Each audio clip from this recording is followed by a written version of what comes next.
कई दिनों से सूर्य का नहीं चमकना, घना कोहरा और ज़्यादा ठंड होना, ये हमारी सरसों के लिए काफ़ी हानिकारक है। क्योंकि दोस्तों इस समय सरसों में फूल बन रहे हैं और फूल बनने के बाद जो फली बनने की जो प्रक्रिया है उसमें ये बाधक है। कुल मिलाकर यदि हमने कुछ कार्य नहीं किए तो हमारी सरसों में जो फलियां हैं वो कम बनेंगी, दाने कम बनेंगे, कुल मिलाकर जो हमें पैदावार कम मिलेगी। तो ऐसा किया जाए कि जो हमारी सरसों हैं ज़्यादा ठंड में, कोहरे में और सूरज नहीं चमक रहा है तब भी उसमें फलियां ज़्यादा बने, दाने ज़्यादा मिले, कुल मिलाकर जो हमारी सरसों की जो पैदावार है जो ज़्यादा मिले। तो दोस्तों इसके लिए जो हमें कार्य करने हैं वो बहुत ज़रूरी हैं। यदि आपने ये कार्य कर लिए तो आपकी जो सरसों की फसल है वो दोगुनी पैदावार देगी। क्योंकि दोस्तों जब हमारा जो मौसम ज़्यादा ख़राब होता है, सरसों में जो फली बनते समय अर्थात जब फूल की अवस्था होती है, फूल में परागण होता है, उसके बाद फली बनती हैं, दाने बनते हैं, तो उस समय यदि ये मौसम ज़्यादा ख़राब रहे अर्थात ज़्यादा ठंड रहे, कोहरे का मौसम रहे, बादल बदली रहे या फिर जो मौसम है इसमें ज़्यादा आर्द्रता हो तो इससे जो हमारी फलियां हैं वो कम बनती हैं अर्थात फूल बिना फलियां बने ही गिर जाते हैं, जिससे हमें काफ़ी नुकसान होता है। तो इसके लिए हमें चाहिए कि हमें जो स्प्रे करना चाहिए और स्प्रे में आपको लेना है जो NPK 0050 होता है, इसे लेना है आपको 1 किलोग्राम प्रति एकड़ के हिसाब से और इसमें 150 ग्राम लेना है बोरोन जो 20% के रूप में आता है। यदि आप इसका प्रयोग करते हैं और इसमें पानी की जो मात्रा आपको लेनी है 150 लीटर और ये प्रति एकड़ के हिसाब से आपको स्प्रे करना है। तो आपका ये जो मौसम का जो प्रभाव है सरसों को ये नहीं पड़ेगा अर्थात इससे जो फलियां हैं जो ज़्यादा बनेंगी। जैसे कि आप देख रहे हैं जो फूलों की जो अवस्था है इसमें विभिन्न प्रकार की जो टहनियाँ आ रही हैं, टहनियों में फूल आ रहे हैं और यदि ये फूल फलियों में परिवर्तित नहीं हुए तो हमारी सरसों की जो पैदावार है वो कम मिलेगी।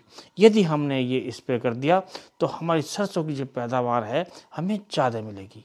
क्योंकि दोस्तों ये जो पोटास होता है ये हमारी जो सरसों है या कोई भी फसल है उसमें जो अवस्था आती है, जो चाहे ज़्यादा ठंड हो या ज़्यादा गर्मी हो, उसे झेलने की क्षमता प्रदान करता है। और एक कार्य और करता है, जो हमारा जो भोजन इकट्ठा होता है पत्तियों में, हरेपन में, उसे फलियों तक, फूलों तक पहुंचाने में ट्रांसपोर्ट का कार्य करता है। अर्थात ये जो भोजन बनता है वो फलियों तक पहुंचता है। इसमें जो खास रोल होता है वो होता है पोटास का। और दोस्तों और बात होती है बोरोन की, और बोरोन का जो कार्य होता है, जो परागण के समय हमारा जो दाने बनते हैं, फलियां बनती हैं, उस समय बहुत ज़रूरी होता है। यदि हमारा इस समय स्थिति ठीक नहीं है, मौसम ठीक नहीं है और यदि हम बोरोन की मात्रा नहीं करते हैं, स्प्रे, बोरोन की कमी हो जाती है तो परागण क्रिया ठीक से नहीं होती है अर्थात हमारी जो फलियां हैं ठीक से नहीं बनती हैं और दाने कम बनते हैं, जिसका मतलब होता है पैदावार कम। तो पूरी पैदावार के लिए आपको ये स्प्रे करना बहुत ज़रूरी है और ये मेरा दावा है यदि आपने ये स्प्रे कर लिया तो आपको जो पैदावार मिलेगी वो डबल मिलेगी अर्थात सरसों की जो पैदावार है वो आपको ज़्यादा मिलेगी। अब हमारे कुछ किसान भाई कहते हैं कि कुछ ऐसा बताओ जो हमें स्प्रे नहीं करना पड़े, खाली हमें बिखेर दें और यूरिया के साथ बिखेर दें तो हमारा काम चल जाए। तो उसके लिए भी एक कार्य है। तो आपको इसके लिए लेना है सल्फ़र। सल्फ़र लेना है आपको 3 किलोग्राम प्रति एकड़ के हिसाब से। 3 किलोग्राम प्रति एकड़ के हिसाब से आपको लेना है सल्फ़र, जो WDG होना चाहिए, चाहे 80% हो या 90% हो, आप कोई सा भी यूज कर सकते हैं।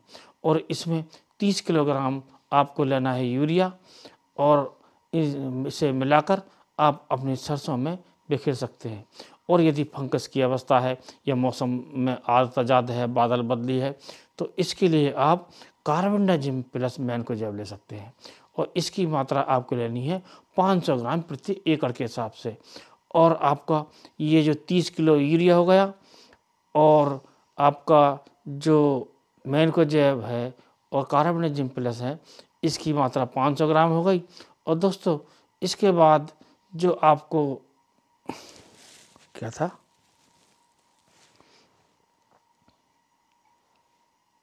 सल्फर 3 किलोग्राम प्रति एकड़। ये तीनों आपस में मिलाकर आप बिखेर सकते हैं। यदि नमी ठीक है तो बिखेर सकते हैं, या फिर आपको हल्की सिंचाई करनी है। यदि आप ऐसा कर लेते हैं तो आपके सरसों से ज़्यादा पैदावार मिलेगी, किसी भी प्रकार की फंगस नहीं आएगी, परागण क्रिया ज़्यादा होगी और फूलों से फलियां ज़्यादा बनेंगी। कुल मिलाकर दाने ज़्यादा पड़ेंगे और आपको जो रिजल्ट मिलेंगे वो ज़्यादा पैदावार के रूप में देखने को मिलेंगे और क्वालिटी भी शानदार होगी। तो दोस्तों, वीडियो पसंद आया हो तो वीडियो को लाइक कीजिए, दोस्तों में शेयर कीजिए और चैनल को सब्सक्राइब कीजिए। इसके साथ ये वीडियो करते हैं समाप्त। अगले वीडियो में नए टॉपिक के साथ फिर मिलते हैं, तब तक के लिए नमस्कार।